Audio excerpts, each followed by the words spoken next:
uno, yo les digo cuando ya empiece, licenciada, a hablar. Ujú.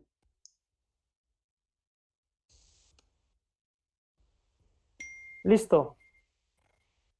Buenas tardes a todas y a todos. Bienvenidos al sitio de la Defensoría de los Derechos Humanos de Querétaro.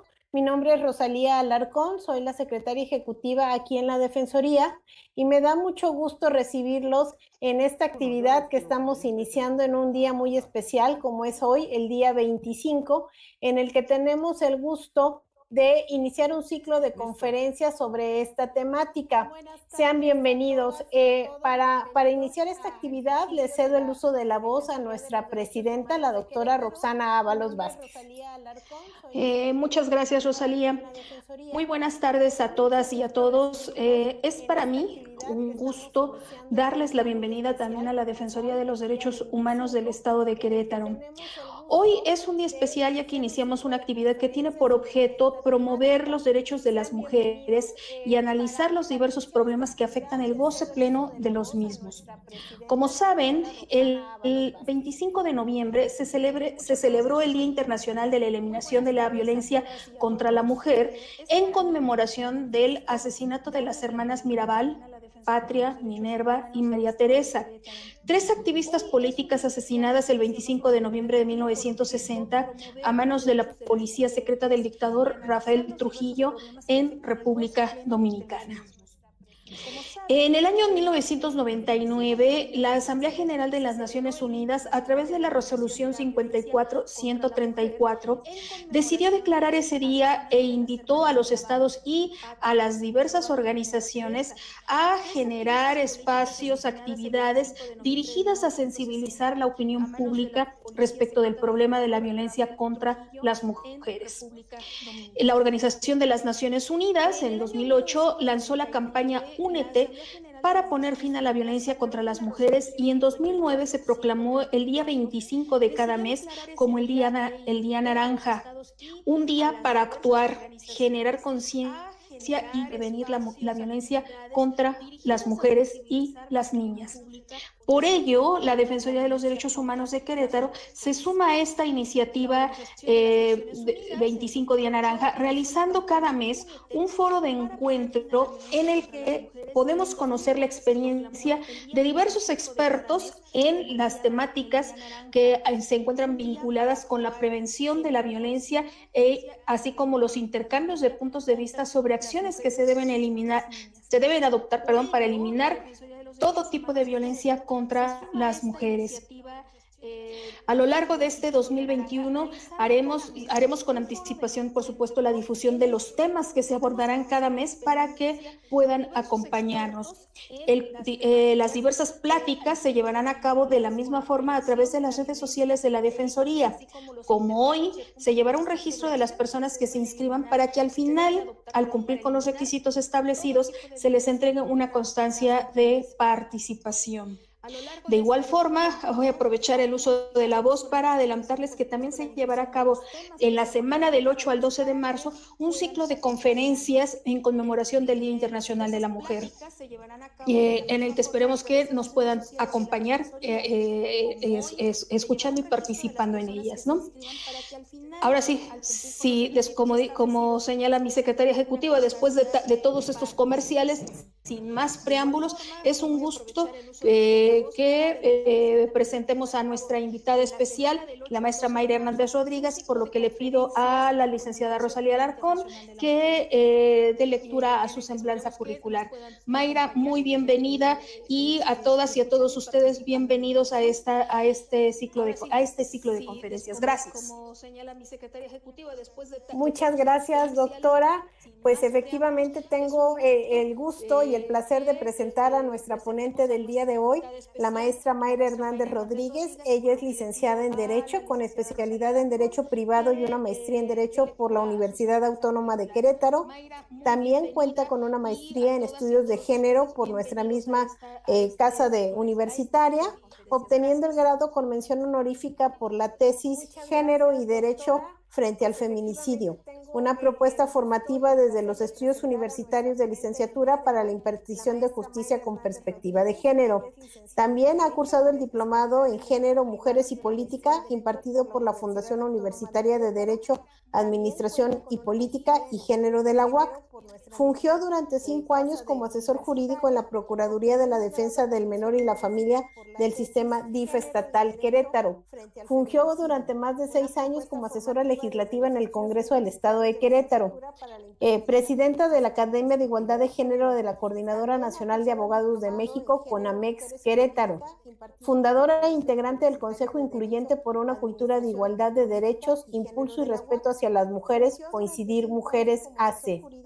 Esta organización es una red interdisciplinaria de profesionistas y activistas que tiene como objetivo contribuir en la promoción de los derechos de las mujeres, impulsando su pleno desarrollo, respeto e inclusión en todos los ámbitos de la vida política y social para el logro de la igualdad sustantiva en el Estado de Querétaro. Fundadora e integrante de la comunidad He4She Querétaro, en apoyo al movimiento solidario en favor de la igualdad de género desarrollado por la ONU Mujeres. Participó como delegada representando a México en el Foro de la Juventud de la Comisión de la Condición Jurídica y Social de la Mujer en la sede de las Naciones Unidas en Nueva York. Integrante del Comité de Mujeres Líderes de las Américas de la OEA, que integran más de 200 mujeres de Iberoamérica y España. Integrante del Consejo Ciudadano Consultivo conformado por organizaciones de la sociedad civil para dar seguimiento al cumplimiento de las recomendaciones derivadas de la alerta de violencia de género en Querétaro.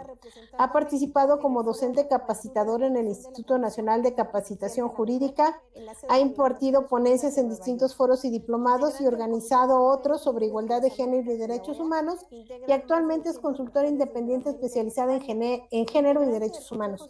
Como verán, con una amplia trayectoria, una especialista de gran reconocimiento, quien hoy nos va a compartir todo este conocimiento en un tema que a todos nos interesa, que aquí estamos presentes. Maestra, un gusto, muchísimas gracias y le cedo el uso de la voz. Muchísimas gracias. Primeramente quería preguntar si me escuchan bien. Y actualmente es consultora independiente especializada en género. Sí, yo por supuesto sí te escuchamos. Se escucha muy bien. Muchísimas gracias a la presidenta, la doctora Roxana Ábalos, de la Defensoría de los Derechos Humanos de Querétaro, por esta invitación para impartir esta importante conferencia sobre igualdad de género hoy día 25, día naranja, con motivo del Día Internacional de la Eliminación de la Violencia contra las Mujeres. Muchísimas gracias por la invitación. Y yo quisiera, para iniciar esta ponencia, compartirles mi presentación. Espero que sí la puedan estar viendo en este momento. No sé si me podrían indicar si sí la están viendo. Sí, se ve. Así es. Correcto. Bueno, entonces, para iniciar con este tema que es igualdad de género, primeramente tenemos que partir en el análisis de la discriminación que ha habido de las mujeres a través de la historia. Porque la discriminación y la violencia contra las mujeres tiene raíces histórico-culturales, y para poder superarla debemos conocer su origen. Ha habido a lo largo de la historia distintas concepciones, tanto filosóficas como jurídicas, religiosas, pseudocientíficas, que han justificado esta discriminación. Y aquí les pongo algunas frases de estas sociedades patriarcales, que son estas jerarquías dominantes que han colocado a la mujer en un papel de subordinación, y que este papel de subordinación no se ha puesto en duda durante siglos, porque lo que ahora vemos como atentados contra los derechos de las mujeres, pues históricamente no han sido considerados como tales, porque pues no se podía vulnerar el derecho de alguien que precisamente por el hecho de ser mujer, pues no tenía derechos. Entonces vemos ahí algunas frases que les pongo de estos pensadores muy reconocidos, Pitágoras y Confucio, que tenían estas ideas que señala: existe un principio bueno que creó el orden, la luz y el hombre, y un principio malo que creó el caos, la oscuridad y la mujer. Y Confucio señala: es ley natural que la mujer esté sometida al marido. Entonces vemos cómo estas ideas surgen desde estas épocas, y vemos cómo nuestro antecedente de nuestro derecho mexicano es el derecho romano.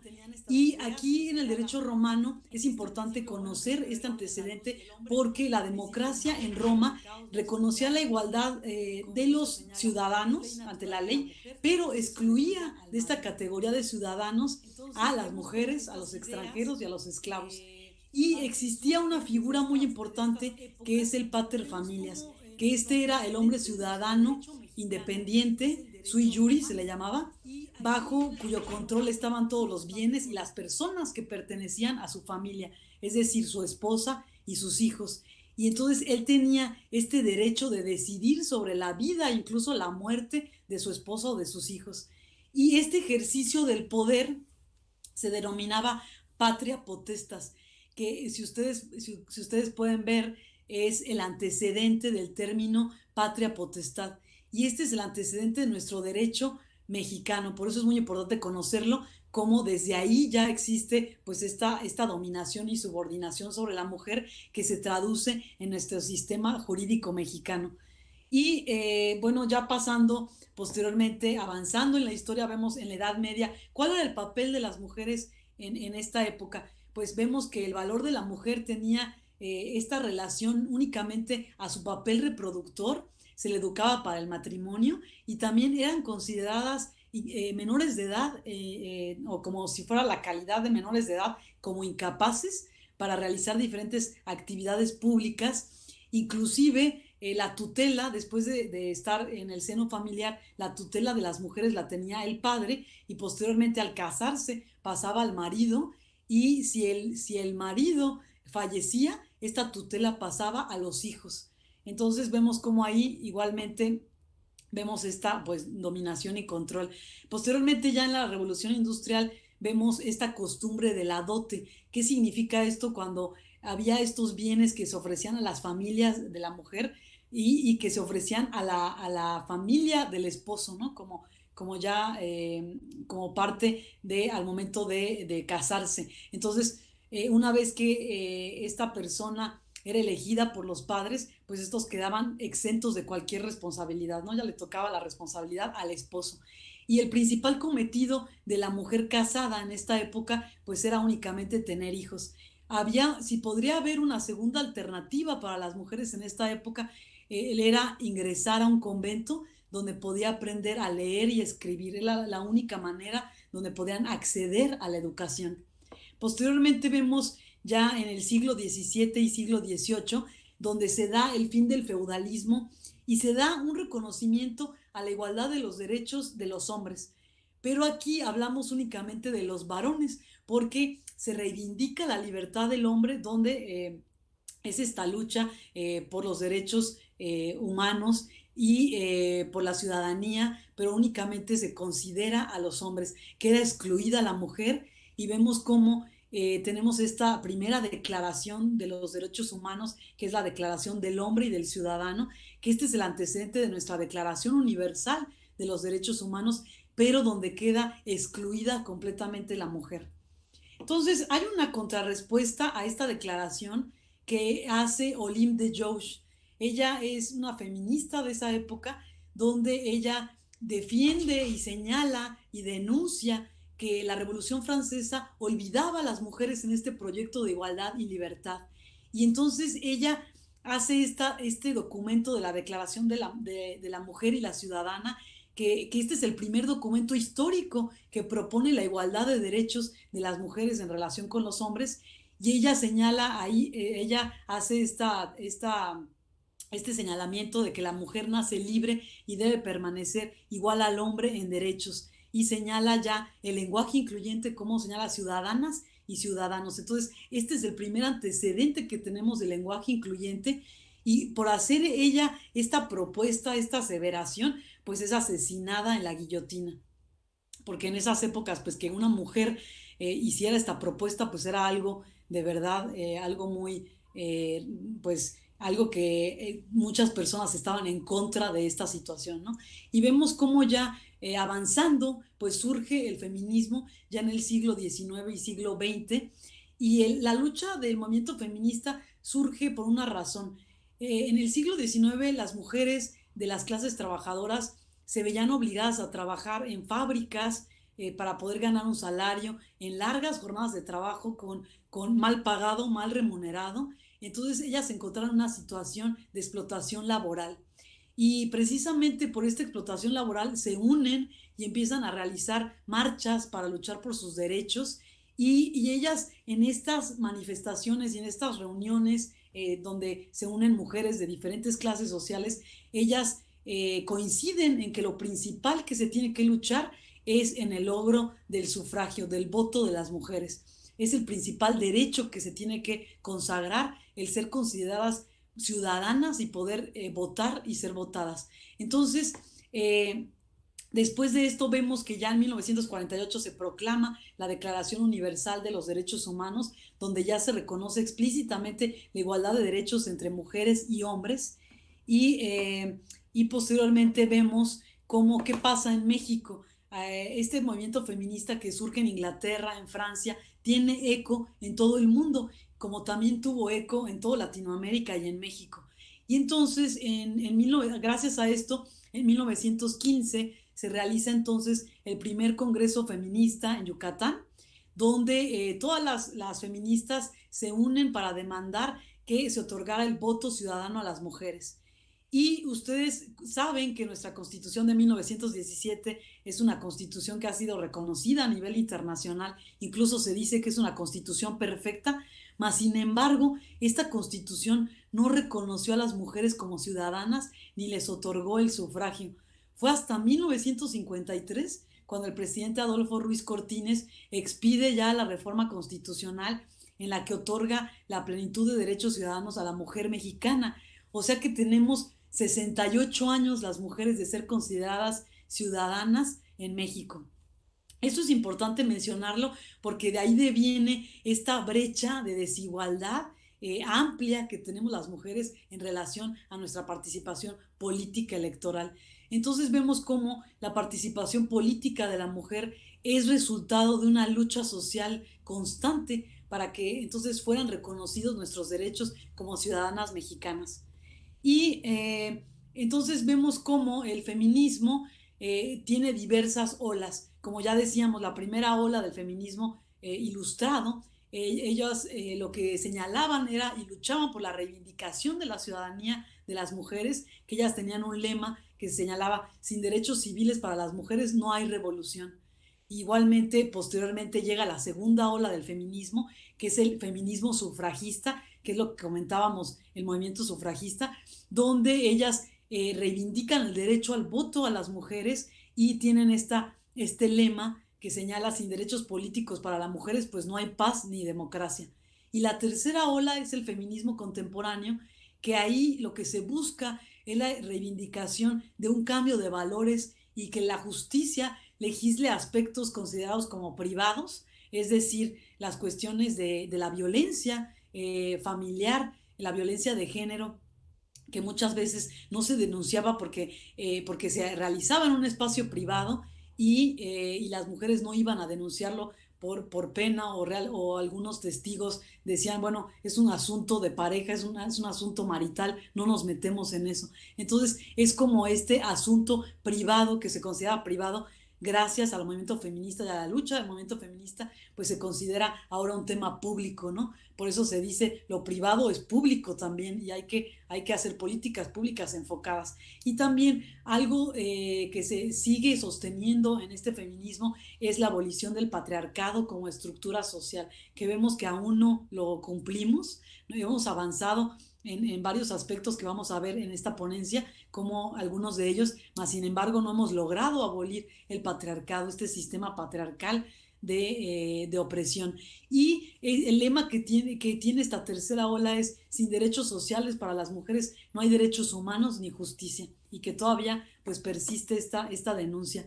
Y bueno, viendo todo este recorrido histórico que estamos comentando, vemos, bueno, actualmente decimos esas ideas eran pues muy del pasado, pero ¿qué pasa ahora? ¿Persisten estas ideas patriarcales? Pues claro que sí, en nuestra sociedad actual persisten. Un ejemplo de ello, hay muchísimos ejemplos, pero sin embargo yo les traigo aquí dos ejemplos actuales recientes, o sea, de no muchos años para acá, donde reconocidas personas, tanto en catedráticos como ingenieros, han mencionado estas conductas. Por ejemplo, en 2005, Lawrence Summers, que es un directivo de Harvard, él mencionó, las mujeres tienen menos capacidad para las matemáticas que los hombres. Y ante las críticas, ante esos dichos de la comunidad académica, pues se vio obligado a renunciar. También James Damore en 2017, él es un ingeniero de Google, él afirmó, las mujeres no liderean porque sus capacidades biológicas naturales no se los permiten. Él, por haber hecho estas aseveraciones, fue cesado por la empresa por ser contrario a las políticas. Entonces vemos cómo persisten estas ideas patriarcales, pero hay una sanción social, o sea, que han sido cesados en sus actividades. Y entonces esto nos hace avanzar hacia el tema de la teoría sexo-género, que es a qué nos referimos cuando hablamos de género. El sexo es muy importante diferenciarlo porque el sexo son estas diferencias anatómicas, biológicas entre mujeres y hombres, y el género, a la diferencia de esto, es una construcción cultural, sociocultural, según la cual se asigna a las personas determinados papeles, ocupaciones, expectativas y valores por el hecho de haber nacido mujeres u hombres. Y entonces de aquí se derivan roles de género, que son estas actitudes, capacidades, funciones sociales y limitaciones que son diferenciadas para hombres y para mujeres y que son adquiridas socialmente por medio de la socialización y la educación. Y cuando hablamos de socialización, pues tenemos que entender que hay distintas instituciones socializadoras, que en este caso primero es la familia, el seno familiar, posteriormente las instituciones educativas, las instituciones de gobierno, también el Estado, la religión, los medios de comunicación igualmente son un ente socializador y la educación, ¿no? Entonces, estas instituciones socializadoras también reproducen estos roles de género, ¿no? Y que llevan a considerarse naturales a pesar de tener un origen cultural. Entonces, a raíz de esto, pues ubicamos a los hombres en el ámbito público, como es en el trabajo, en la política, y a la mujer las ubicamos en este ámbito privado, como es en las labores domésticas, en el cuidado de los hijos. Y este rol entonces es el que es establecido por la sociedad. Y igualmente tenemos estereotipos de género, que estas son estas ideas preconcebidas que podemos entender como prejuicios que utilizamos para explicar el comportamiento de los hombres y las mujeres y que se generan en torno de la idea de cómo deben de comportarse y los papeles que deben desempeñar y relacionarse entre sí. Y estos estereotipos de género pues tienen una base en una cultura patriarcal y machista, ¿no? Si yo les preguntara a ustedes que se cuestionaran, analizaran sobre qué encontramos cuando vamos a una juguetería, encontramos cuáles son los juguetes para las niñas. Encontramos juguetes enfocados a esto que les estoy comentando del ámbito privado, enfocados a la maternidad, a los nenucos, los bebés, las carriolas. Vemos la cocinetita, a las labores domésticas, la cocineta, el juego de té, el mini trapeador, la mini escoba, y vemos cómo son los juguetes que son para los niños. Pues vemos cómo son juguetes de acción, de deporte, de aventura, etcétera, ¿no? Entonces, estas cuestiones tan sencillas es muy importante analizarlas porque es desde ahí donde se van incorporando estos estereotipos de género. Y también, pues hay frases que nos han dicho nuestra familia de generación en generación, nuestras tías, nuestras abuelas, canciones que reproducen estos roles de estereotipos y violencia. Por ejemplo, yo les quiero leer algunas para que ustedes puedan analizar si las han escuchado. Por ejemplo, los hombres son racionales y las mujeres emocionales. Los hombres no lloran. Nadie entiende a las mujeres. Corres como una niña. Un hombre que se arregla es gay. Detrás de un gran hombre hay una gran mujer.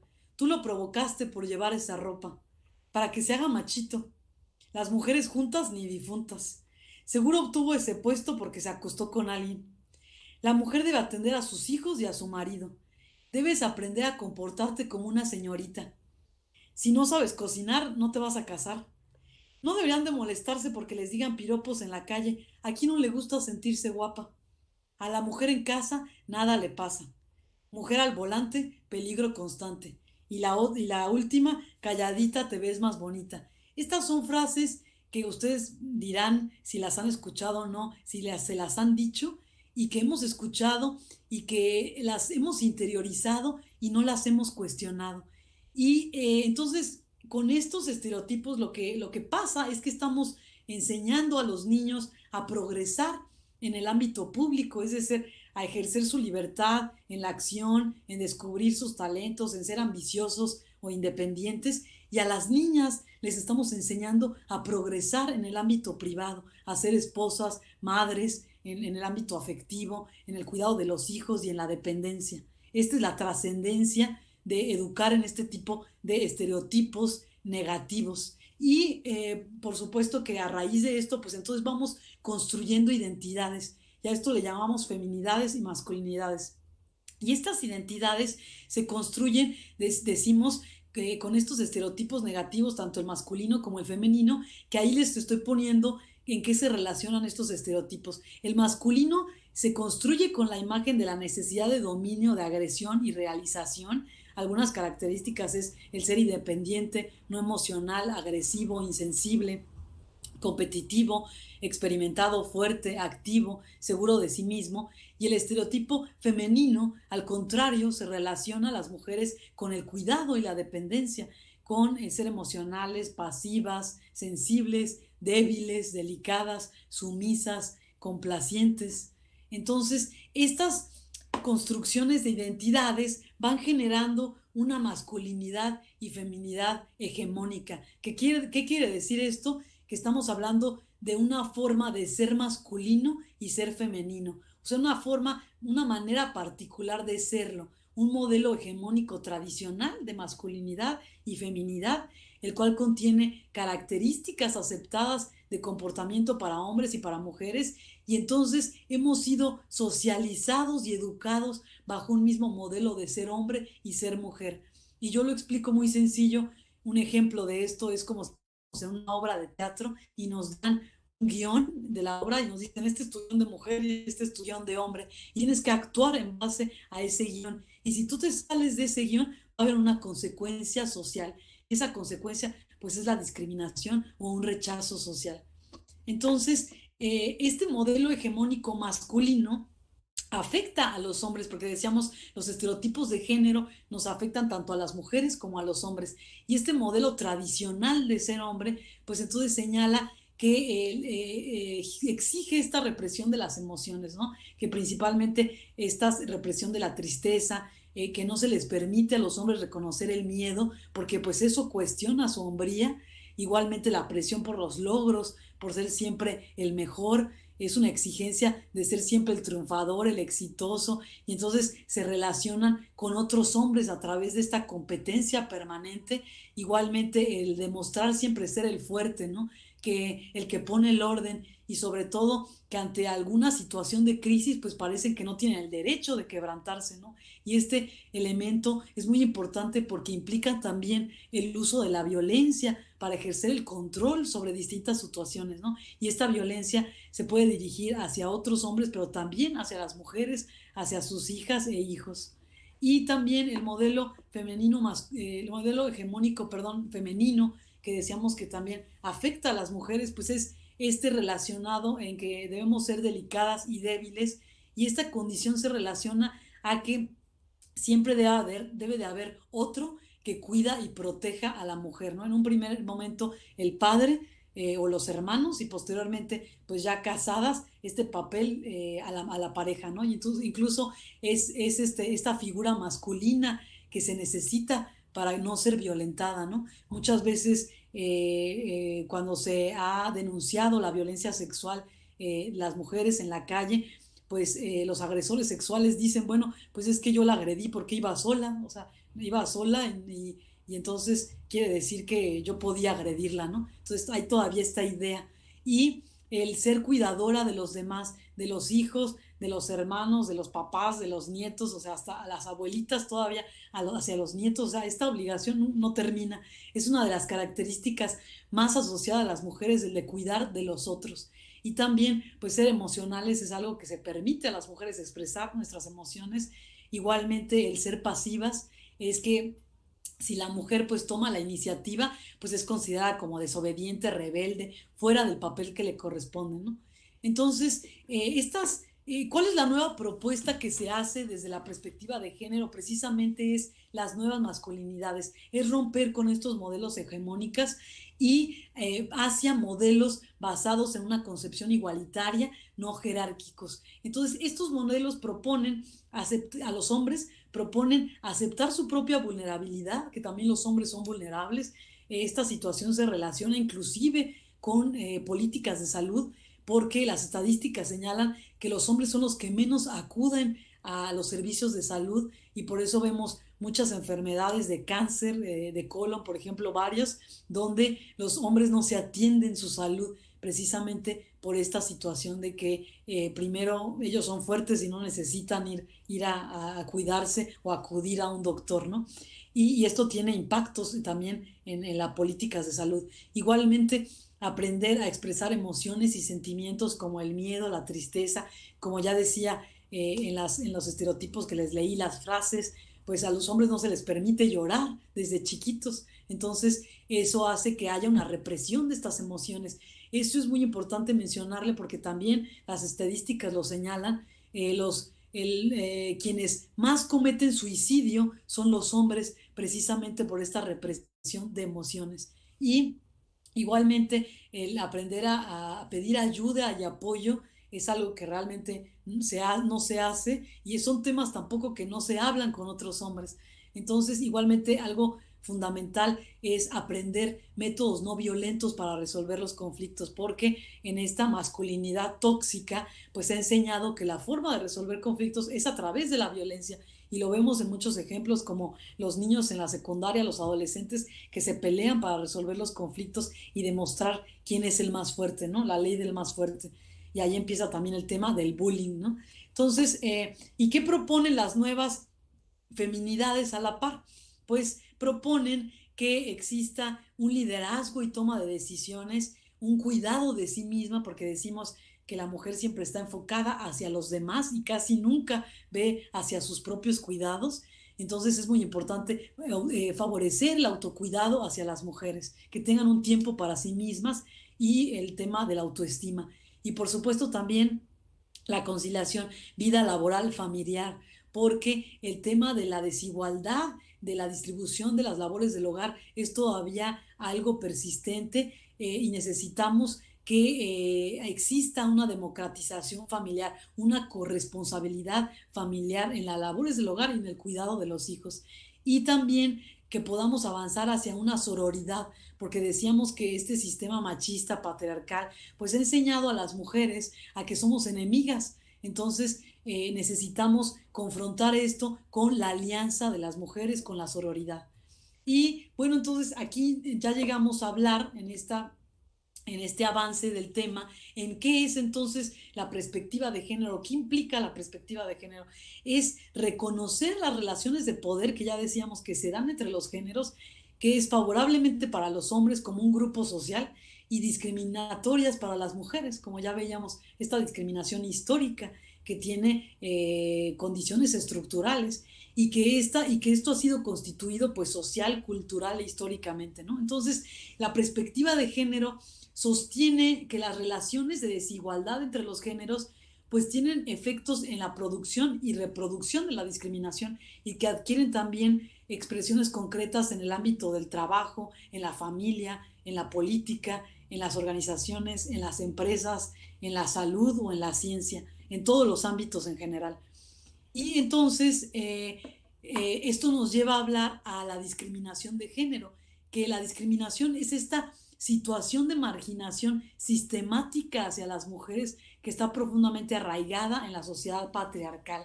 ¿Que esto qué implica? Implica que no se otorguen iguales derechos, responsabilidades y oportunidades a mujeres y a hombres, ¿no? Entonces, la discriminación contra las mujeres genera que viola principalmente el principio de igualdad de los derechos humanos y el respeto a la dignidad humana, dificulta la participación de la mujer en las mismas condiciones que el hombre en todas las esferas de la vida, en la vida política, social, económica, cultural, y constituye entonces un obstáculo para el aumento del bienestar de toda la sociedad. Y entonces esto nos lleva a hablar a la violencia de género, porque vemos que esta discriminación produce a su vez conductas como la violencia hacia las mujeres. Y la violencia de género es todo acto sexista que tiene como resultado posible o real un daño a la naturaleza física, sexual, psicológica, que puede incluir amenazas, la coacción, la privación arbitraria de la libertad de las mujeres, ya sea en la vida pública o en la privada. Y aquí les pongo un ejemplo en el buscador de Google. Esta es una campaña de ONU Mujeres, donde si ustedes se van al buscador de Google y le ponen una mujer debería, aparece estar en casa, debería ser esclava, estar en la cocina. Y cuando le ponen una mujer no debería, sale no debería tener derechos, no debería votar, no debería trabajar. Esto es lo que sale en las redes sociales, es lo que sale, es el contenido que hay en el internet, y vemos qué contenido tan violento existe para que esto es lo que surja en estos buscadores de información. Entonces vemos cómo la violencia de género es a nivel mundial. Vemos cómo las cifras, de acuerdo a ONU Mujeres y a la ONU en general, señala que el 35% de las mujeres en todo el mundo ha sufrido violencia física o sexual por parte de su compañero sentimental en algún momento de su vida, y que cada año 64,000 mujeres y niñas en promedio son asesinadas en el mundo. Y de acuerdo a cifras de ONU Mujeres en México, el 47% de mujeres ha sufrido violencia por parte de su pareja, y solo 2 de cada 10 mujeres denuncian esta violencia. De acuerdo al INEGI, en 2018 se registró la tasa más alta de asesinatos de mujeres en los últimos 29 años. Estamos hablando que actualmente hay un promedio de 11 mujeres asesinadas diariamente en nuestro país por razones de género, por violencia de género. Entonces, igualmente, algo que es alarmante es que existe el 95% de impunidad en las denuncias de los casos de feminicidios y de violencia contra las mujeres. Que esto nos dice pues que no se ha garantizado el derecho de las mujeres al acceso a la justicia. Igualmente, de acuerdo a las cifras de INEGI en Querétaro, pues 7 de cada 10 mujeres son víctimas de violencia. Entonces, para poder abundar en el tema de la violencia, tenemos que partir por entender cuál es el contexto de la violencia de género. Y cuáles son las condiciones que provocan que exista esta violencia de género y que persista la violencia. Existen condiciones estructurales, como ya decíamos, esta desigualdad histórica de género, y que provoca una discriminación de género.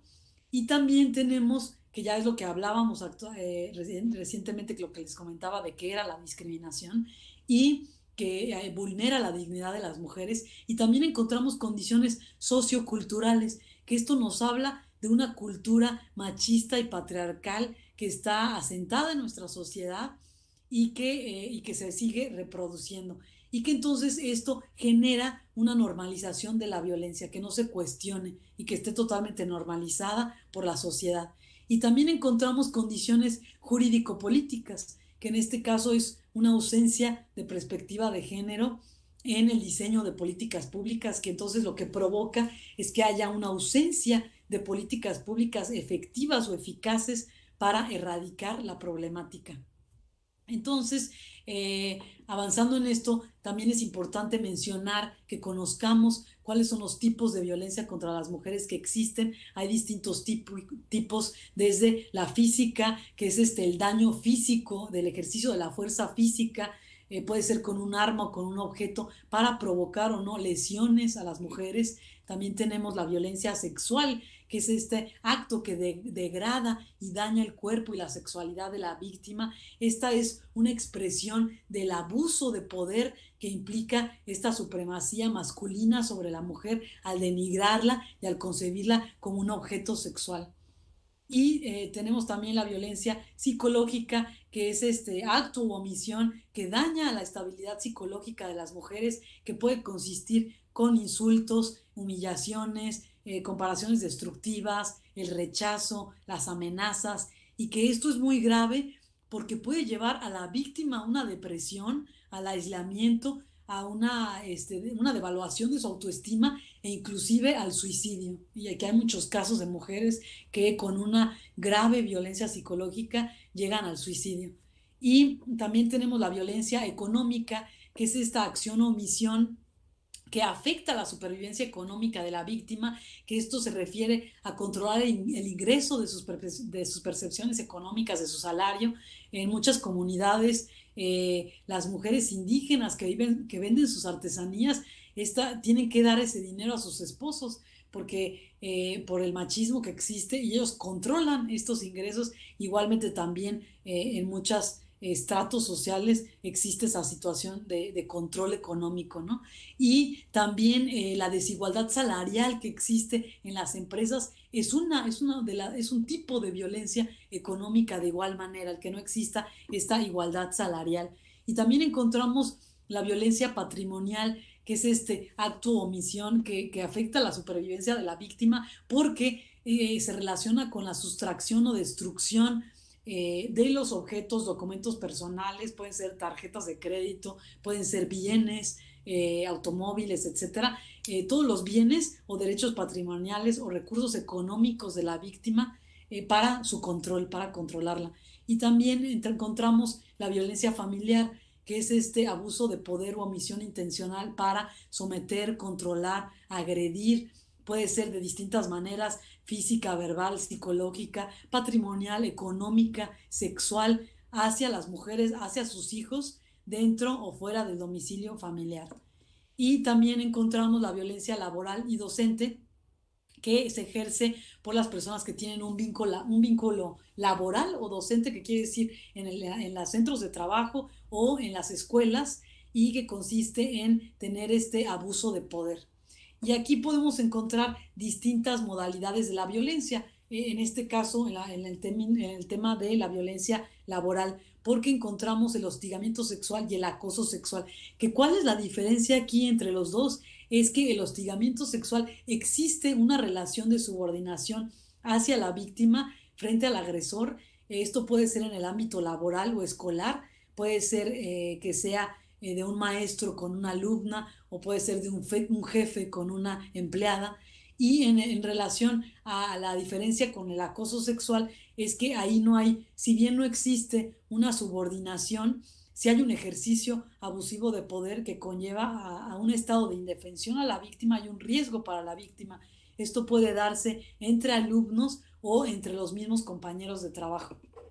Y también encontramos otro tipo de violencia, que es la institucional, que esta es la que ejercen las instituciones al hacer omisos en las peticiones, las omisiones de los servidores públicos, que tienen como consecuencia la discriminación, y que dilatan, obstaculizan e impiden el ejercicio de los derechos humanos de las mujeres. Cuando no hay una pronta justicia, podemos hablar que estamos hablando de una violencia institucional. Entonces también tenemos a la par la violencia mediática, que son estas conductas a través de las cuales los medios de comunicación también ejercen este tipo de violencia, que puede ser de manera, los medios tanto impresos como digitales, que promueven esta explotación, puede ser con imágenes o puede ser con textos, donde pueden difamar, discriminar, humillar, atentar contra la dignidad y fomentar la violencia y la desigualdad de género. Y aquí es muy importante mencionar que encontramos este término de revictimización, y que lo hemos escuchado, porque muchas veces los medios de comunicación producen esta revictimización, porque si ya las mujeres son víctimas de un delito inicial de violencia, vuelven a sufrir una afectación a sus derechos cuando las culpan de su propia agresión. Es decir, cuando esta revictimización la pueden llevar a cabo tanto las autoridades como los medios de comunicación, o como la sociedad en general, porque muchas veces cuando las mujeres víctimas de violencia acuden a las autoridades para denunciar, pues qué es lo que les cuestionan, les dicen pues qué hacía sola a esa hora de la noche, por qué iba vestida así, o algo hizo, ella se lo buscó. Entonces igualmente cuando pasan situaciones de estos casos de denuncias de abuso sexual, de acoso sexual, de feminicidio, muchas veces los medios de comunicación y la propia sociedad en las redes sociales tienden de echar la culpa a las víctimas, ¿no? Pues algo tuvo que haber hecho que ella se lo buscó, ¿no? Entonces hablamos de una cultura que justifica al agresor y responsabiliza a las víctimas de su propia agresión. Y esto pues está fundado en la cultura machista. Algunos ejemplos que yo les pongo aquí es, por ejemplo, medios de comunicación muy importantes como tenemos la revista Proceso, el Universal, el periódico El Universal, o Sin embargo, que también son medios electrónicos, donde vemos que ahí señalan los casos de feminicidios y vean cómo cómo se redacta estas notas.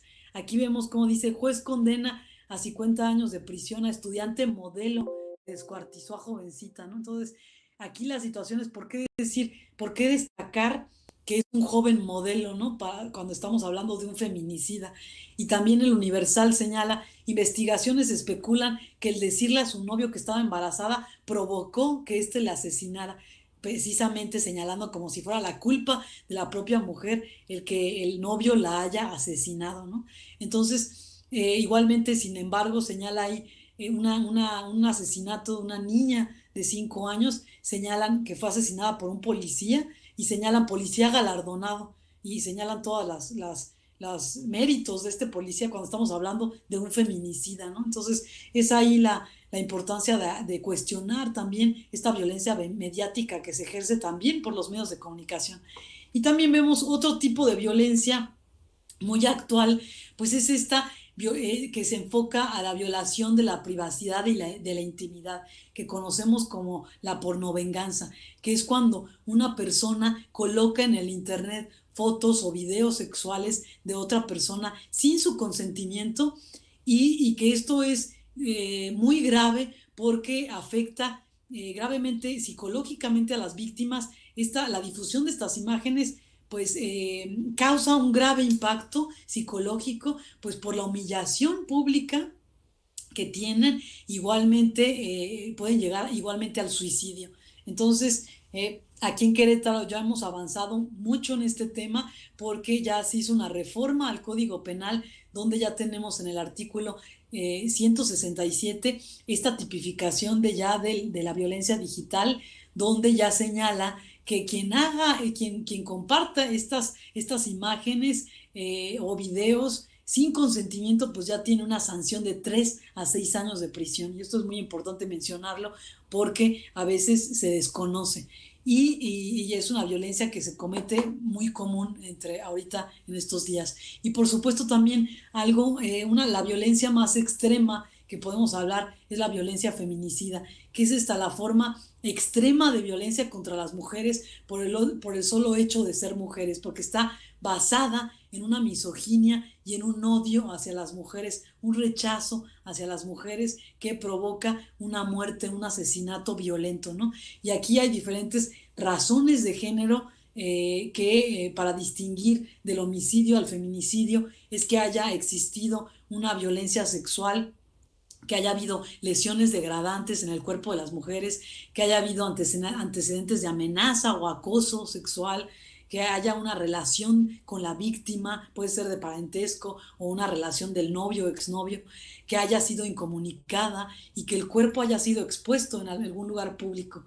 Entonces vemos cómo esta violencia feminicida en nuestro país se ha recrudecido. Ya vemos la situación en Ciudad Juárez y cómo se ha recrudecido, no nada más en Ciudad Juárez, sino en todo el país. Y también, por supuesto, que también en Querétaro. Y aquí en Querétaro, ustedes saben que no se activó la alerta de violencia de género contra las mujeres, que esta alerta de violencia de género es un mecanismo que está establecido en la Ley General de Acceso a las Mujeres a una Vida Libre de Violencia, y que es esta emergencia que es un llamado al gobierno para que realice distintas acciones eficaces para erradicar y sancionar la violencia contra las mujeres y las niñas. Y entonces no se activó la alerta de violencia de género aquí en Querétaro, pero sí se emitieron recomendaciones. No se activó porque el gobernador aceptó las recomendaciones que se hicieron al Estado y se trabajó en ese momento que se hicieron las recomendaciones y se sigue trabajando en este tema. ¿Y cuáles fueron las principales recomendaciones a Querétaro? Es fundamental conocerlas porque es principalmente estas políticas públicas que necesitamos para poder erradicar la violencia contra las mujeres. Primeramente, contar con información sistemática sobre datos de violencia contra las mujeres. Esto es los datos de violencia, porque si no tenemos datos, ¿cómo vamos a poder conocer y evaluar la situación y diseñar políticas públicas? Entonces es muy importante tener este banco de datos que se llama Banabim y que ya contamos con este banco de datos en Querétaro y que todas las instancias ahí envían sus cifras y tenemos estas cifras ya al día de hoy actualizadas. Igualmente, fortalecer las instancias de mujeres es muy importante que se fortalezcan los institutos de las mujeres, tanto el estatal como los municipales, y en términos presupuestales y operativos, ¿no? Entonces, igualmente, porque esto lo vemos como en muchas municipios alejados, como en la Sierra, en Jalpan, pues muchos institutos únicamente tienen una abogada para llevar todos los casos de violencia contra las mujeres, o la propia abogada es la misma directora del instituto y tienen únicamente una psicóloga para atender todos los casos. Entonces es insuficiente esto y se necesita pues dotar de presupuesto y que sea operativo. Y por supuesto también en la investigación de los delitos, garantizar que esta investigación de los delitos cometidos contra las mujeres por razones de género se protejan sus derechos humanos. Por eso es muy importante contar con protocolos con perspectiva de género. Actualmente ya en Querétaro contamos con estos protocolos para investigar delitos sexuales, para investigar el feminicidio con perspectiva de género, y es gracias a estas recomendaciones derivadas de la alerta de violencia de género. Igualmente, la protección de las víctimas, garantizar un adecuado funcionamiento de los sistemas de órdenes de protección para las mujeres víctimas de violencia. Igualmente, que la legislación garantice y proteja adecuadamente los derechos humanos de las mujeres, y por supuesto también una contención emocional. Esto quiere decir a que hay una adecuada contención emocional y permanente a todos los servidores públicos que se encargan de atender los casos de violencia, porque si no existe una contención emocional a las y los servidores públicos, pues entonces viene una revictimización, porque ante tantos casos de atender tantos casos de violencia, también los servidores públicos pues empiezan a se deshumanizan de la situación y pueden empezar a revictimizar, ¿no? Entonces es muy importante que cuenten con esta contención emocional. Igualmente, campañas de prevención de la violencia, pero que estas campañas no únicamente sean en los días conmemorativos de la eliminación de la violencia o el Día Internacional de la Mujer, sino que sean campañas permanentes de prevención de la violencia, tanto dirigidas para mujeres como para hombres también, y por supuesto que en todos los municipios y a nivel estatal. Y por supuesto que algo fundamental es la capacitación en perspectiva de género a todos los funcionarios en materia de perspectiva de género y derechos humanos de las mujeres, pero especialmente a las autoridades encargadas de la procuración e impartición de justicia. Y entonces vemos cómo cuando hablamos ya de todo esto decimos, bueno, entonces, ¿qué tanto hemos avanzado? ¿Y qué es lo que nos falta para poder avanzar a nivel mundial en este tema que hablamos de la igualdad de género? Pues es muchísimo lo que nos falta. La desigualdad de género es algo latente. En promedio mundialmente las mujeres trabajadoras siguen ganando menos que los hombres. Vemos la desigualdad salarial, ahí está el porcentaje, 24% menos que los hombres a nivel mundial. Igualmente, en agosto de 2015 se dio esta cifra donde el 22% de todos los escaños parlamentarios, o sea, los congresos nacionales, estaban ocupados por mujeres, únicamente este 22%. Y vemos cómo, de las estadísticas que ya vimos, cómo la violencia contra las mujeres es una pandemia que nos afecta a todos los países, no únicamente a México, sino en todo el mundo. Y entonces la igualdad de género debe formar parte de los sistemas jurídicos y debe ser defendida tanto en las leyes como en las prácticas jurídicas y con medidas afirmativas. Y cuando hablamos de medidas afirmativas, ¿qué queremos dar a entender o a qué nos referimos? ¿Por qué surgen las acciones afirmativas? En una sociedad tan desigual, no podemos tratar como iguales a quienes son diferentes en cuanto a oportunidades. Entonces, esto nos habla de que en Estados Unidos nosotros conocemos que allá estaba toda la lucha por eliminar la segregación racial, que fue liderada por Martin Luther King, donde él luchó por los derechos de las personas de la raza negra y porque se establecieran cuotas escolares para que las universidades pudieran ingresar estudiantes de la raza negra, porque únicamente eran para los blancos las universidades. Entonces es gracias a estas cuotas donde empiezan a ingresar estos estudiantes de raza negra. Y también vemos como antecedente de estas cuotas que lo que pasó en Sudáfrica, vemos cómo estaba ahí también la segregación racial, el apartheid, donde había baños para blancos y baños para personas de la raza negra, restaurantes, había esta segregación racial, y donde Nelson Mandela es el líder que empieza a luchar por los derechos humanos, los derechos civiles de las personas de la raza negra, y exige que hubieran cuotas laborales para que los trabajadores pudieran ingresar a las empresas sudafricanas, porque tampoco tenían derechos laborales. Entonces vemos cómo estas cuotas también tienen críticas. Ha habido críticas a lo largo de la historia porque decían, bueno, este sistema de cuotas nos habla de que se garantice un determinado número de puestos para empleados o para estudiantes, pero sin tener en cuenta las destrezas o las capacidades de los candidatos. Y también decían que esto supone una discriminación. ¿Por qué? Porque es una discriminación respecto a los ciudadanos que son más idóneos para ocupar estos cargos. Entonces, aquí hablamos de sí una discriminación, pero es una discriminación positiva, que ahorita voy a explicar por qué lo llamamos discriminación positiva.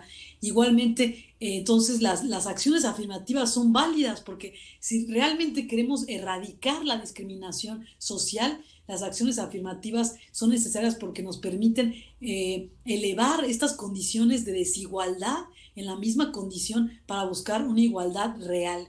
Entonces, vemos cómo las acciones afirmativas entonces implican la utilización de una protección especial sobre determinados grupos o sectores que han sido discriminados históricamente para precisamente provocar una solución transitoria hacia una garantía de igualdad de oportunidades.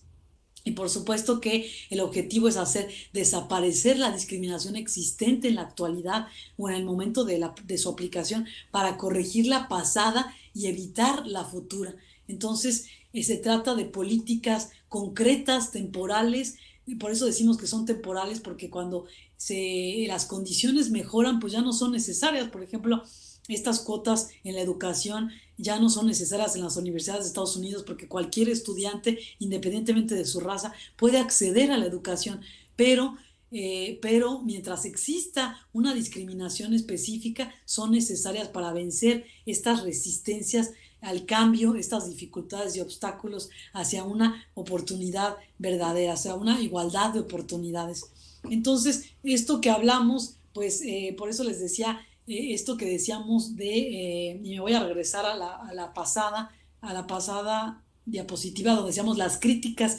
Esto yo quiero que ustedes reflexionen cómo se critica también a las mujeres que llegan a las candidaturas en la política.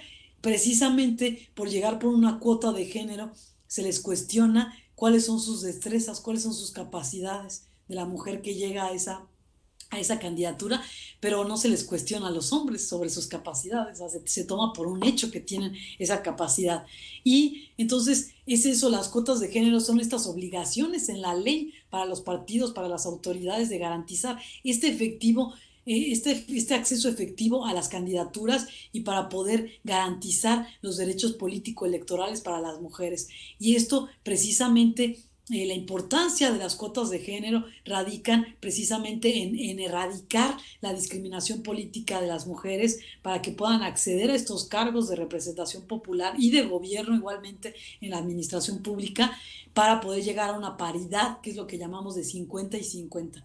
Entonces, ¿y cuál es la importancia de estas cuotas? Pues lo vemos ahí en esta gráfica, como en Querétaro tenemos esta estadística de mujeres que han sido diputadas en el Congreso local desde 1994, como eran 3 diputadas, después vemos cómo continúa el número de diputadas ya en 2006-2009, avanza un poquito a 4 y después disminuye, pero en el 2015, que viene cuando es la ley de la paridad de género, ya como un mandato, como una obligación, vemos cómo aumenta a 13 diputadas. Y ahí vemos cómo se mantiene por la paridad de género esta representación, que es fundamental para el avance político de las mujeres. Y vemos cómo también ya las acciones afirmativas también están en la ley. Vemos cómo en la Ley General de Igualdad para las Mujeres y entre las mujeres y los hombres, vemos cómo están ahí establecidas las acciones afirmativas como estas medidas compensatorias para acelerar la igualdad sustantiva.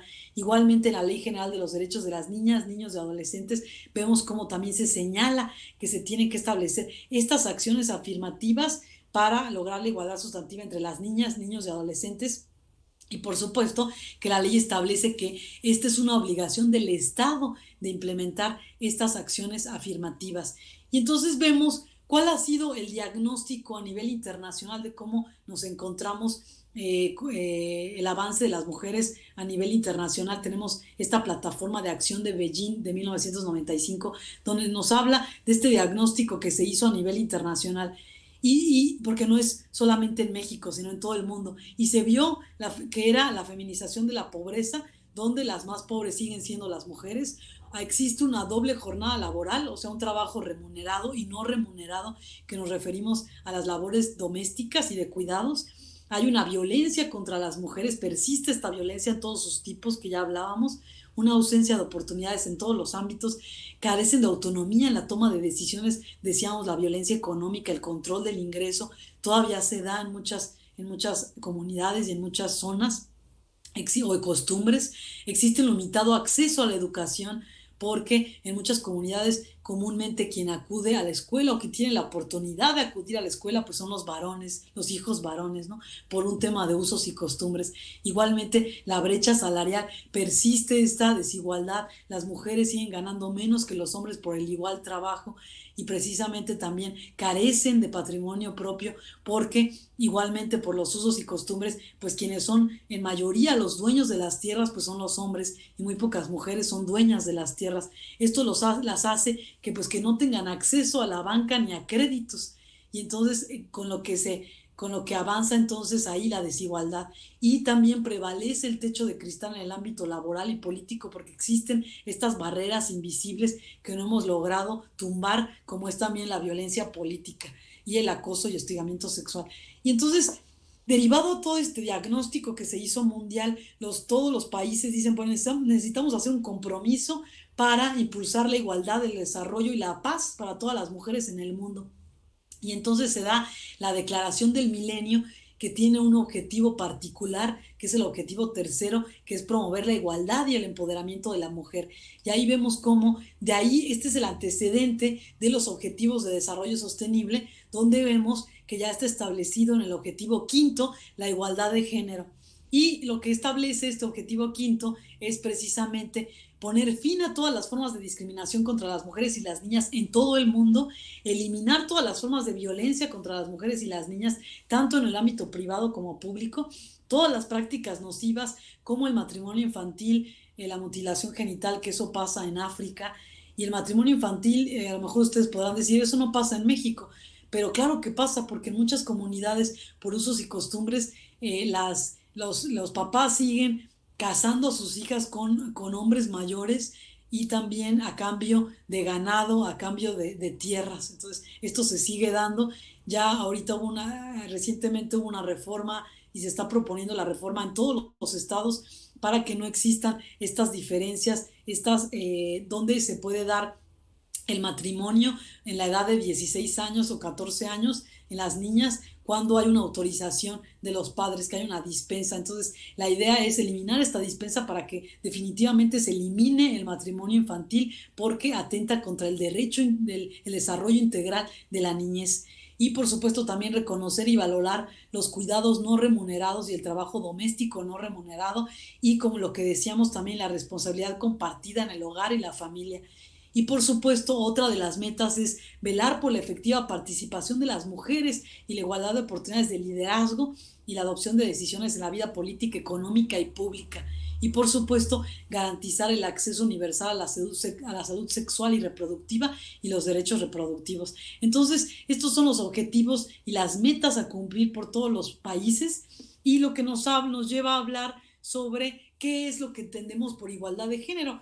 La igualdad de género, entonces, parte del reconocimiento, como ya decíamos, de que históricamente las mujeres han sido discriminadas y que es necesario llevar a cabo acciones que eliminen la desigualdad histórica y acorten las brechas entre mujeres y hombres de manera que sienten las bases para lograr una efectiva igualdad de género, tomando en cuenta que esta desigualdad de facto, o sea, en los hechos que padecen las mujeres, pues se puede agravar en función de su edad, de su raza, de la pertinencia étnica, de su orientación sexual, de su nivel socioeconómico, etcétera, ¿no?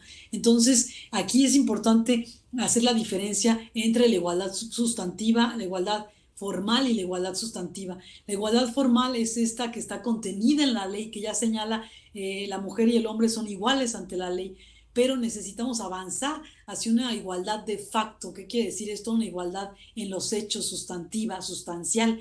Es necesario que las leyes y las políticas garanticen que las mujeres tengan las mismas oportunidades en las distintas esferas sociales y personales, y por supuesto que exista un contexto propiciatorio para lograrlo en los hechos, y que esto precisamente implica la obligación del Estado para poder remover todos estos obstáculos para que esta igualdad se alcance en la realidad, que eso es lo que buscamos, el logro de la igualdad sustantiva. Y entonces por eso hablamos que para lograr esta igualdad sustantiva, pues necesitamos de políticas públicas para la igualdad de género, que estas son una herramienta fundamental para impulsar las transformaciones hacia mayores niveles de justicia, además de expresar la decisión política de los gobiernos para avanzar hacia la solución de los problemas de desigualdad que afectan a las mujeres. Y estas políticas de género basadas en la igualdad deben hacer posible que las mujeres pues detenten mayor autonomía y poder, y que se pueda superar este desequilibrio de género existente, y por supuesto que se enfrenten las nuevas formas de discriminación y desigualdad. Entonces, igualmente hablamos que debemos de avanzar aparte hacia una transversalidad de la perspectiva de género, que es este proceso mediante el cual se instrumentan políticas, programas y acciones en todos los ámbitos, tanto legislativos, el poder legislativo, ejecutivo, el poder ejecutivo, lo administrativo y reglamentario, para tener este propósito común de garantizar la inclusión de la perspectiva de igualdad entre mujeres y hombres, ¿no? Y entonces esta responsabilidad de poner en funcionamiento la transversalización incluye a todo el Estado, desde los tres poderes, ya decíamos, ejecutivo, legislativo y judicial, y también en todos los ámbitos, en el ámbito nacional, estatal y municipal.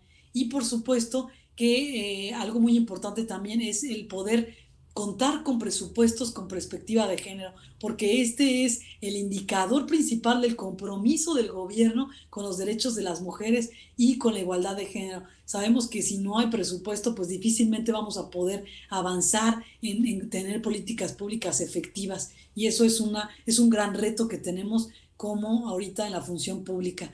Y por supuesto que también invitar, o sea, decíamos que estos roles y estereotipos de género nos afectan tanto a las mujeres como a los hombres. Es un tema, el tema de la igualdad de género es un tema que nos compete a ambos, no es un tema de las mujeres únicamente, es un tema de derechos humanos que nos compete a todas y a todos, y precisamente viendo las estadísticas que principalmente quienes son los agresores de las mujeres pues son hombres cercanos a ellas, sus esposos, sus novios, sus exparejas. Es muy importante pues involucrar a los hombres como agentes de cambio en el favor del logro de la igualdad de género, para poder invitar a los hombres a que tomen medidas contra las desigualdades de género y que puedan, que enfrentan las mujeres y las niñas hacia una sociedad igualitaria. Por eso es esta invitación a los hombres a que se sumen a la campaña He for She, que es esta campaña de ONU Mujeres Internacional, que es Él por Ella, donde es participar como agentes sociales y también a decir un no a la violencia contra las mujeres y hacer en acciones en los hechos, ¿no? Porque ¿cómo lo podemos lograr esto? Pues así, primeramente haciendo el compromiso He for She, donde ustedes pueden ingresar a la página www.heforshe.org. Ahí pueden hacer su compromiso de manera virtual, pero también es un compromiso que se hace en el día a día, y que con acciones sencillas y simples se puede lograr hacer la diferencia. porque algunos de los compromisos fundamentales primeramente es tener tolerancia cero ante actos de violencia y discriminación contra las niñas y las mujeres.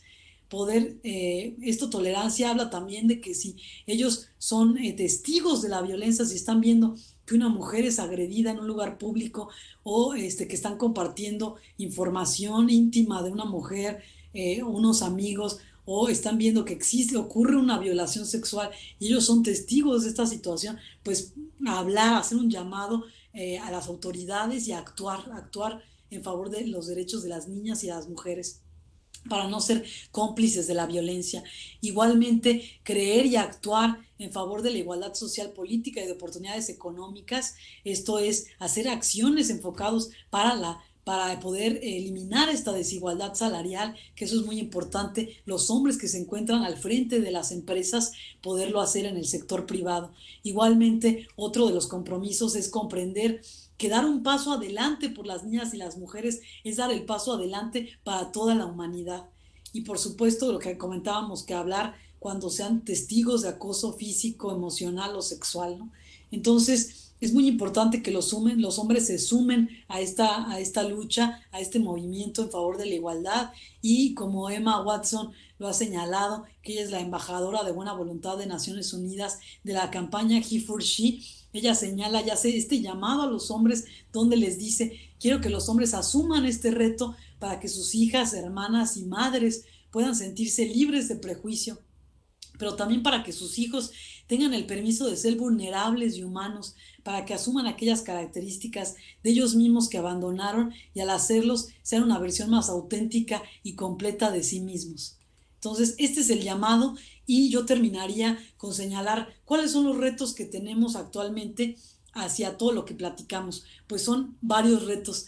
Las mujeres siguen sufriendo discriminación y violencia en todo el mundo, a menudo por resultado de leyes, prácticas, actitudes y estereotipos de género discriminatorios, bajos niveles de educación, pobreza y falta de acceso a servicios.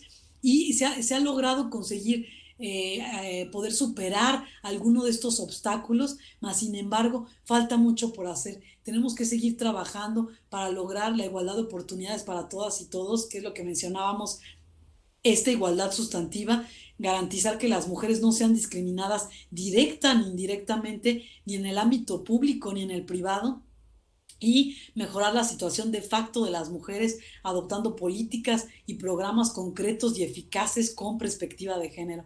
Y por supuesto, involucrar a los hombres como agentes de cambio para promover la igualdad de género. ¿Y cómo vamos a poder avanzar? ¿Cómo vamos a realmente lograr la igualdad de género? Yo pondría como 3 aspectos fundamentales claves. Necesitamos políticas públicas con perspectiva de género efectivas. Necesitamos una legislación que garantice realmente los derechos humanos de las mujeres, pero más que nada necesitamos una transformación sociocultural, y eso depende de cada uno de nosotros, porque eso se da desde la familia, desde la educación en igualdad. Yo diría que ese es el principal reto, poder cambiar como sociedad hacia una sociedad en igualdad, y esto tiene que ver con una deconstrucción desde lo individual, con todo lo que hemos visto, hacer este análisis propio, de construirnos individualmente para poder deconstruirnos en colectivo como sociedad. Y yo terminaría la ponencia pues invitándolos a desaprender todo lo impuesto y asumido para reaprender ser mujeres y hombres en igualdad. Muchísimas gracias. Yo les dejo mis datos para estar en contacto. Ahí tienen mi correo electrónico, también mi Twitter, mi cuenta de Twitter y mi Instagram. Estoy como Mayra HDZR para que puedan seguirme, y ahorita me pongo a su disposición para, si tuvieran alguna duda, poderla resolver. Muchísimas gracias por su atención. Mayra, muchas gracias por esta participación tan espléndida que nos has compartido el día de hoy. Sobre todo, debemos reconocer tu gran capacidad de exposición de un tema tan complicado, haciéndolo ver que no es tan complicado si realmente queremos hacer un cambio, que depende de todos nosotras, nosotros, y que a final de cuentas lo esencial es la educación, que las mujeres eduquemos en la igualdad y no en la discriminación. Muchas gracias por tu participación, como siempre, es un gusto de veras escucharte, y le voy a pedir a la licenciada Rosalía Alarcón que muestren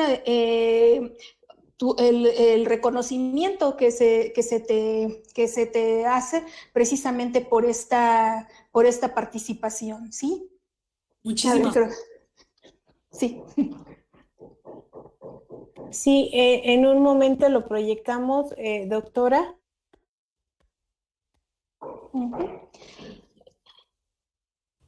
Y sobre todo es que se va muy rápido el tiempo, dice uno, caramba, hubiéramos querido seguir escuchando más, pero bueno, ya tendremos otra oportunidad. Rosalía, si quieres leerlo, por favor.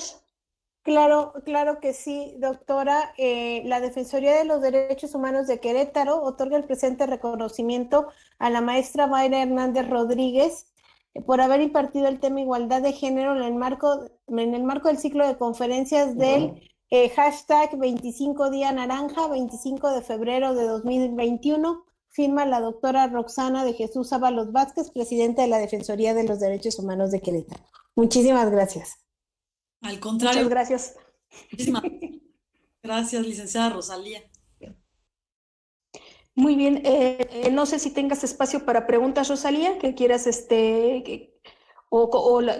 esta parte sí ya no lo recuerdo. Bueno, mire, había una pregunta que habían hecho en el chat algunos compañeros y los mismos asistentes la contestaron, pero creo que sería muy interesante que la maestra nos pudiera señalar. Preguntaban qué es el concepto de sororidad que usted mencionó, y creo que es uno de estos dos conceptos que tenemos en esta nueva cultura que usted dice de deconstruir, también conocer qué significa y por qué hay que promover la sororidad en este tema tan importante. Si nos pudiera dar respuesta, mientras espero a todas las personas que nos siguen, si quieren hacer alguna pregunta en el chat de YouTube o de Facebook para que se las hagamos a la maestra, por favor. Que sí. Y con mucho. Perdón, Mayra, perdón que te interrumpa, los dejo aquí, tengo otra reunión, pero muchas gracias por tu presencia, y bueno, aprovechen a preguntar a la maestra, que es una experta de primer nivel sobre el tema. Gracias. Muchas gracias, doctora. Hasta luego. Hasta luego.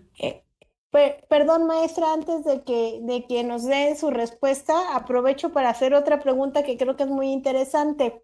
Nos preguntan, ¿qué acciones se han tomado respecto a la violencia que es silenciosa de niñas y adolescentes? ¿Qué se puede hacer al respecto? Claro.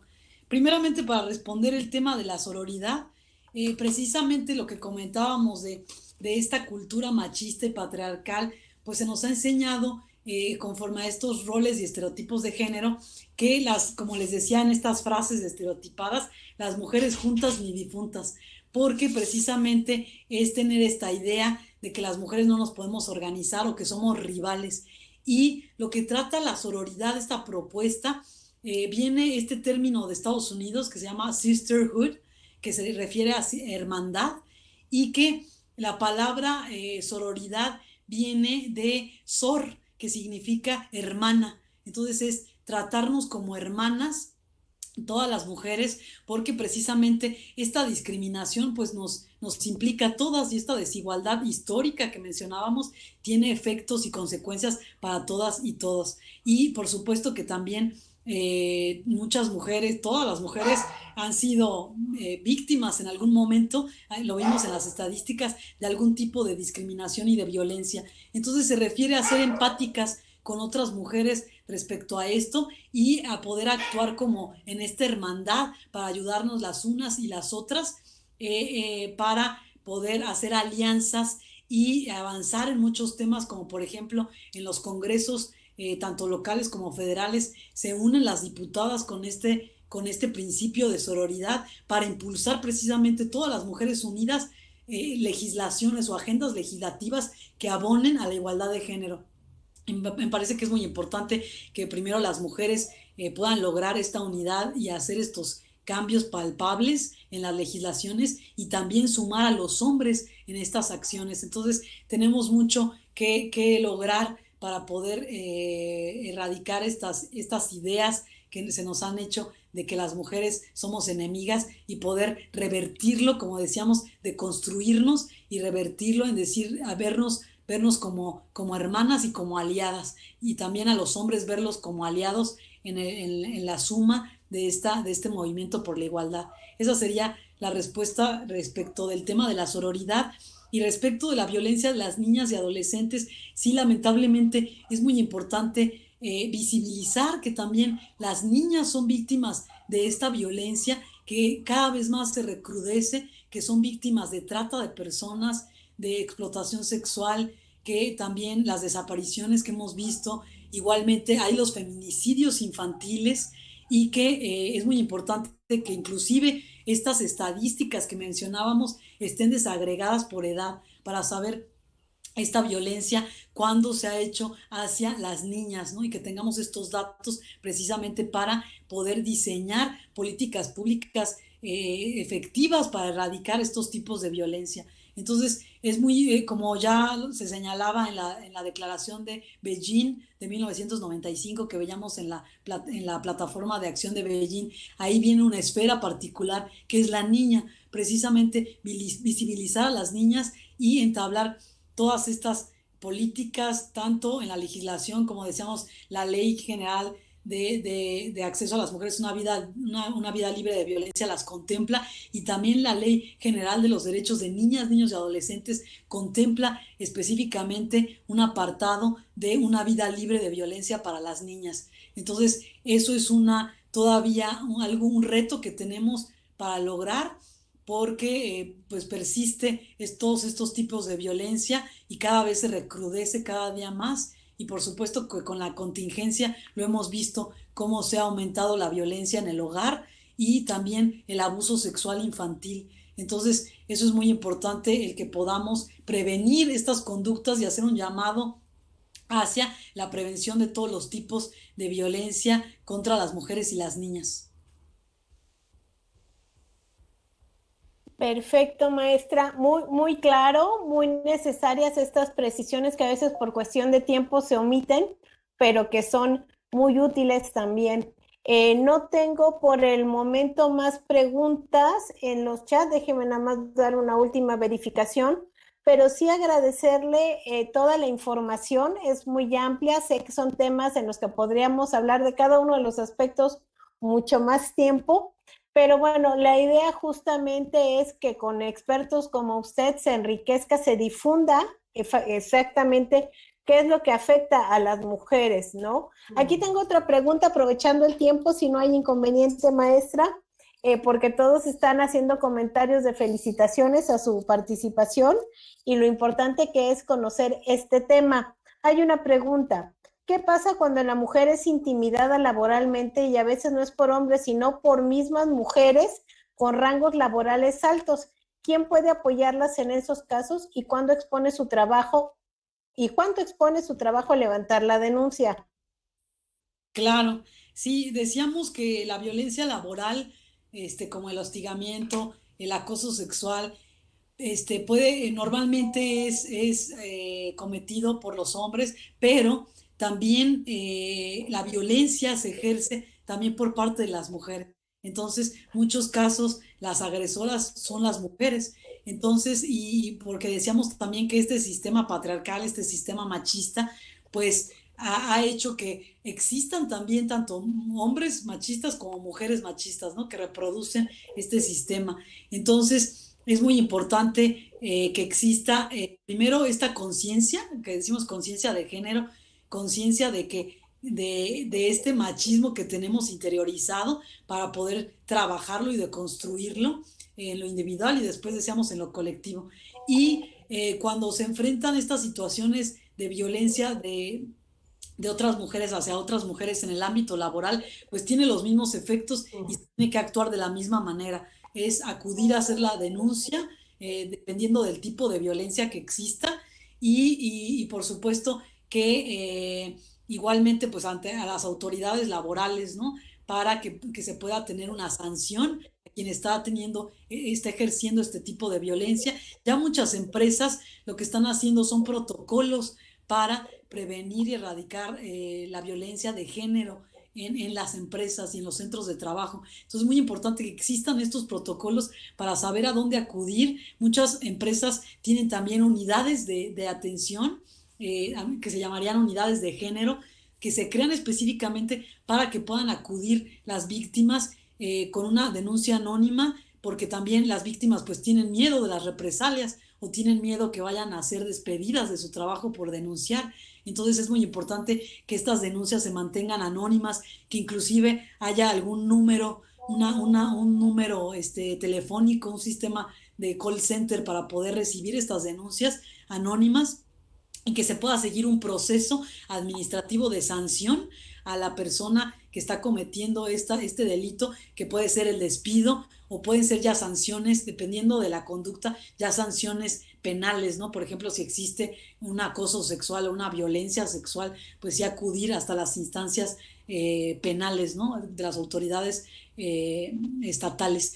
Y por supuesto que inclusive también pues acudir a la Defensoría de los Derechos Humanos del Estado de Querétaro para hacer precisamente esta denuncia de discriminación, y que en el centro laboral y que la Defensoría pueda acudir y hacer medidas, pueda hacer propuestas, medidas para que el centro laboral pues pueda erradicar este tipo de violencia y discriminación. Entonces me parece que es muy importante que ahorita la Defensoría, que está haciendo este trabajo fundamental de difundir este tipo de temas muy importantes, pues habla de eso, ¿no? Del compromiso que se tiene para poder erradicar todos los tipos de violencia y discriminación. Y un consejo, pues es siempre, si se está en esta situación de violencia, alzar la voz y ante las autoridades, denunciar ante las autoridades y también acercarse a todas las instituciones que existen de asistencia privada, todas las organizaciones civiles que existimos y que podemos brindar apoyo y ayuda a muchas mujeres que se encuentran en esta situación de desfavorable o de discriminación o de violencia. Perfecto. Justamente lo que usted señala es importante conocer esto, porque otra pregunta dice, si se actúa de acuerdo al protocolo igual cuando quien violenta es una mujer o un hombre, debería de ser igual, no tiene por qué haber justamente una diferencia de actuar de una manera si es un hombre o es una mujer. Aprovechando, están haciendo preguntas, lo cual me da muchísimo gusto para seguir aprovechando el valioso tiempo con usted, maestra. Hay otra pregunta que creo que es importante y que no es otro tema que usted tocó, pero dice, ¿qué se puede hacer para erradicar la violencia física entre mujeres adolescentes? Es decir, estudiantes de secundaria, ya que casi diario se pelean a golpes dentro de la escuela o saliendo de la escuela. Esto antes no era común. ¿Hasta qué punto ahora cambiaron los papeles o cómo se puede explicar esto? Porque como usted bien dice, todos, tanto hombres como mujeres, tenemos que estar conscientes de esta cultura, ser congruentes y de construir estos estereotipos. Pero ahora esta es la modalidad, las mujeres a golpes en la escuela y afuera. ¿Qué nos puede decir al respecto? Sí, claro, pues como decíamos, la violencia ahora sí que no discrimina, la violencia se ejerce, tanto mujeres u hombres la ejercen, y pues el tema de la violencia es muy importante. Primero, lograr la prevención, pero una prevención a fondo, o sea, una prevención prioritaria que se da desde la familia, con valores en la educación en las familias, porque es muy importante que podamos, pues, ya aunque muchas veces se ha dicho, esta educación en valores y se escucha muy trillado, pero es fundamental, porque es el valor de la tolerancia, del respeto. Entonces, eso es muy importante poderlo llevar a cabo, y de los derechos humanos como tal, la cultura de derechos humanos, poderlo difundir hacia todos las y los jóvenes adolescentes, porque en la adolescencia hay muchas problemáticas, desde la violencia en el noviazgo, como lo que nos comentan ahorita las estudiantes de secundaria peleándose. Entonces, hay algo más detrás de todas estas conductas, y puede ser que haya cierto abandono en las familias, que haya habido descuidos, que estos adolescentes están actuando así como un efecto por una ausencia de afecto en la familia, en la propia familia. o estas carencias. Entonces, esto ya son temas psicológicos que es muy importante que se tenga el respaldo de las familias y que pueda haber este acompañamiento a las y los jóvenes en su educación, no nada más una educación intelectual, sino una educación en valores, esta educación en igualdad dentro de las familias. Entonces me parece que eso pues es un reto para toda la sociedad, porque pues quienes son los forjadores de los ciudadanos del futuro, pues son las propias familias. Entonces, este es el reto que se tiene y que por supuesto debemos de educar en igualdad y en valores para poder erradicar todo este tipo de conductas que precisamente cómo podemos erradicar la violencia contra las mujeres y las niñas, pues precisamente con un valor fundamental que es el respeto. Si hubiera ese valor del respeto, no tendríamos por qué estar hablando de este tema, mas sin embargo, adolecemos de este valor tan fundamental y que no hemos logrado inculcarlo desde la niñez a los niños y en general, ¿no? Hasta la adolescencia y hasta la adultez. Entonces, es muy importante tener esta prevención prioritaria inicial para poder ya avanzar hacia a los siguientes niveles de prevención, que ya es políticas públicas pues enfocadas a estos programas de prevención, ¿no? Pero yo creo que lo fundamental es el trabajo que se hace desde el núcleo familiar. Muchas gracias, maestra. Definitivamente es así. El núcleo familiar es el primer núcleo donde todas las personas nos desarrollamos y donde aprendemos estos valores. Y el ejercicio es aprenderlos ahí y seguirlos reproduciendo en todos los lugares en donde estemos. Efectivamente, pues con esto no tengo más preguntas. Daríamos por concluida nuestra plática, nuestra gran plática del día de hoy. De verdad, maestra, un gusto escucharla. Con muchas aportaciones y pues no me restaría más que agradecer nuevamente su presencia, agradecer a todas y a todos los presentes en nuestras redes y reiterarles que también, como señalaba la maestra, cualquier orientación que ustedes deseen lo pueden hacer aquí en la Defensoría de los Derechos Humanos de Querétaro a través de nuestra página de internet, ahorita vía telefónica, todos nuestros datos están en nuestra página de internet. Para cualquier atención que se requiera por parte de nuestra institución. Y pues bueno, aprovechando los comerciales, como dijo la doctora, pues invitarlos el próximo mes a nuestra plática con motivo del Día Naranja. Como bien dijo la maestra, debe ser todos los días que trabajemos a favor de la igualdad, pero sí recordarnos estos días 25 y en la primera semana, en la semana del 8 al 12 de marzo, también las pláticas que se van a dar por parte de la Defensoría para ampliar el conocimiento en el tema de derechos humanos. Nada más, nuevamente agradecerle, maestra Mayra, su valioso tiempo, sus conocimientos y a cada uno de los presentes. Muchas gracias por acompañarnos aquí en la Defensoría de los Derechos Humanos. Que tengan muy buena tarde. Muchas gracias. Muchas gracias. Hasta luego. Buena tarde.